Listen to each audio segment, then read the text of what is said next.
këtyre trevave janë heroj. Këtu ka qenë një qendër administrative e shkëlqyer, pra ka qenë komuna. Edhe tash, pavarësisht se banorët janë shpërngulur, unë jam i bindur se ata do rikthehen tek pronat e tyre, tek vendi i tyre, dhe do t'i japin prioritet agroturizmit. Edhe pse këto prona janë dëmtuar së tepërmi nga moskthimi i tyre, sepse u kompensuan disa ish-pronar nga Tirana apo Durrësi dhe pronat banorëve nuk u kthyen. Pra, një shtet mafios luajti me këto prona, sepse e dishe se një ditë do t'ishte një turizëm i shkëlqyer.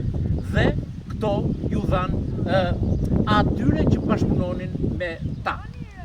Shikoj sot, jam vizitor që kanë ardhur, por bërja e rrugës këtij vendi do t'i japi një frymarrje të re.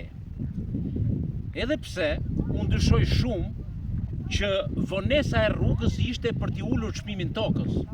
Masi kjo tokë u uzurpua, u grabit apo u ble me parat pista, ku banorët vendës nuk përfituan asgjë, sepse nuk u regjistrua prona, dhe tani u bë rruga dhe do të fillojnë investimet. Gjithsesi, asnjëherë nuk është vonë për të bërë ato punë që duhet në raport me këtë natyrë të mrekullueshme. Duhet një plan tërësor që mos bëhen ndërtime pa kriter, ato ndërtime që të bëhen të jenë të përshtatshme për akomodimin e gjithë turistëve vendas dhe por edhe agroturizmi të jetë një burim të ardhurash për banorët që banojnë këtu. Tu jemi rrugës për Stëblev. Kjo nuk përfshihet te rruga nacionale për të shtruar me asfalt.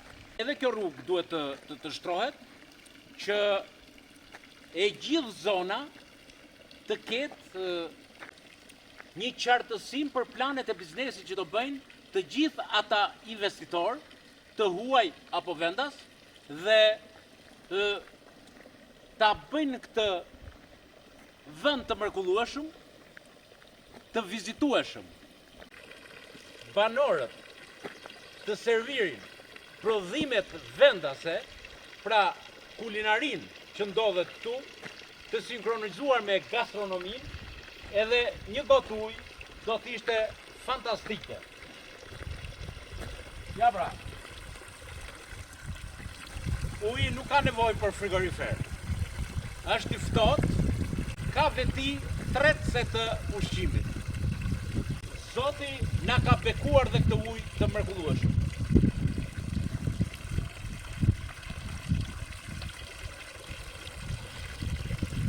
Fantastike. Mbrapa nesh është Borova, krahun e djathtë është Zabzuni.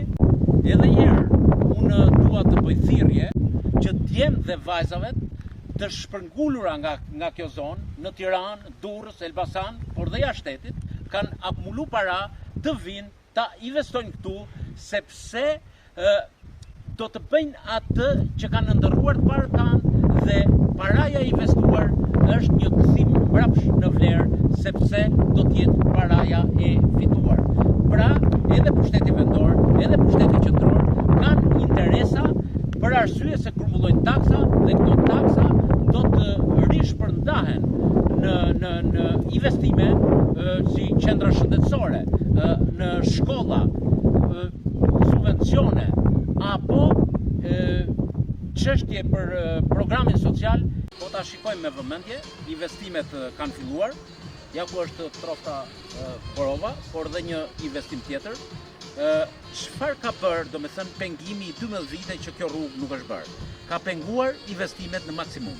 Por, gjithsesi, nuk është vonë, dhe unë ftoj investitorët, vendas sidomos të kësaj zone, të vinë të investojnë dhe ta rijetësojnë, ta vitalizojnë këtë vend, sepse trojet janë të mrekullueshme.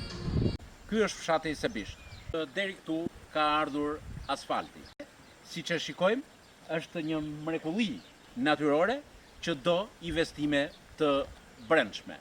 Pra, të bëhen rrugët brenda fshatit, të rikualifikohen urat e zeza dhe të bardha. Pra, do t'i japim një dimension të ri agroturizmit dhe turizmit malor. Këto vendbanime të fshatit Lang prej 300 vjetësh janë një pasuri e jashtëzakonshme kulturore. Duhet që Ministria e Kulturës të financojë dhe të rehabilitojë, të bëjë rikonstruksion total të këtyre kullave. Dhe këtë pasuri të patmatshme, të paçmuar, ne duhet t'ia kthejmë turizmit të këtyre trevave. Absolutisht do tërheqin me qindra mijëra turistë.